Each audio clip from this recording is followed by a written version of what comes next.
SLBC tunnel వద్ద rescue operation కొనసాగుతోంది. Loco train track పునరుద్ధరణతో సహాయక చర్యలు ముమ్మరమయ్యాయి. ఇప్పటికే టన్నెల్ లోపలికి రోబోటిక్ డిజాస్టర్ మేనేజ్మెంట్ వెళ్లింది.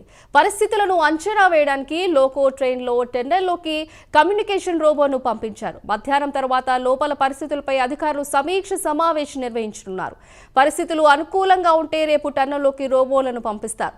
ఇప్పటికే క్యాడివర్ డాక్స్ గుర్తించిన మరో 2 ప్రాంతాల్లో కార్మికులు తవ్వకాలు కొనసాగుతున్నాయి. మరోసారి క్యాడివర్ డాగ్స్ తో స్పాట్లను గుర్తించే ప్రయత్నం చేయనున్నారు. 4 షిఫ్ట్లలో 150 మందితో రెస్క్యూ ఆపరేషన్ కొనసాగుతోంది.